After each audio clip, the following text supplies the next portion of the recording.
بسم اللہ الرحمن الرحیم۔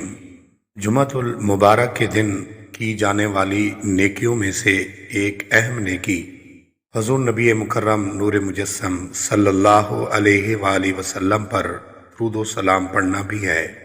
یوں تو کسی بھی وقت یا دن درود پاک پڑھنا اجر و ثواب سے خالی نہیں ہے، کیونکہ درود پاک پڑھنا ایسا عظیم الشان کام ہے کہ اللہ رب العزت نے ایمان والوں کو اس کا حکم دینے سے پہلے ارشاد فرمایا، ان اللہ و ملائکتہ یصلون علی النبی، بے شک اللہ اور اس کے فرشتے درود بھیجتے ہیں اس غیب بتانے والے نبی پر۔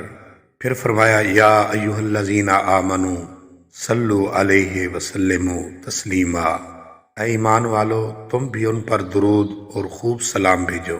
احادیث مبارکہ میں خاص جمعہ کے دن درود پاک پڑھنے والے پر خصوصی انعامات و اعزازات کا بیان موجود ہے، تو آئیے 6 احادیث مبارکہ سماعت کیجیے۔ نمبر 1، جمعہ کے دن مجھ پر درود پاک کی کثرت کرو، کیونکہ یہ یوم مشہود ہے۔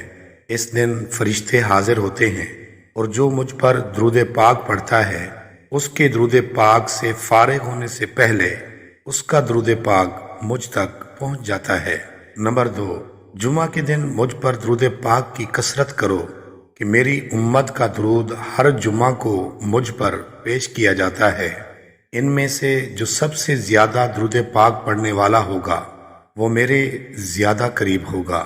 نمبر 3، جو مجھ پر شب جمعہ اور روز جمعہ 100 مرتبہ درود پاک پڑھے، اللہ تعالیٰ اس کی 100 حاجتیں پوری فرمائے گا، ان میں سے 70 آخرت کی اور 30 دنیا کی۔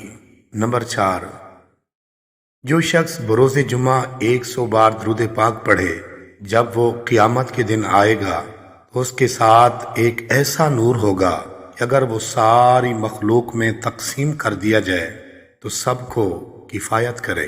نمبر 5، جو شخص جمعہ کے دن مجھ پر 80 بار درود پاک پڑھے گا اس کے 80 سال کے گناہ بخش دیے جائیں گے۔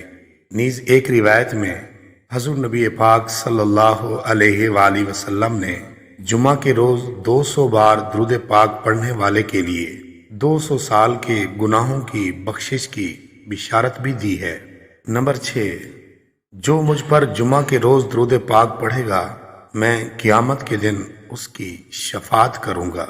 رسول اللہ صلی اللہ علیہ وآلہ وسلم نے ارشاد فرمایا، اللہ تعالیٰ اس شخص کو سر سبز و شاداب رکھے جو ہم سے کوئی حدیث سنے پھر اسے ویسے ہی آگے پہنچا دے جیسے اس نے سنی ہو۔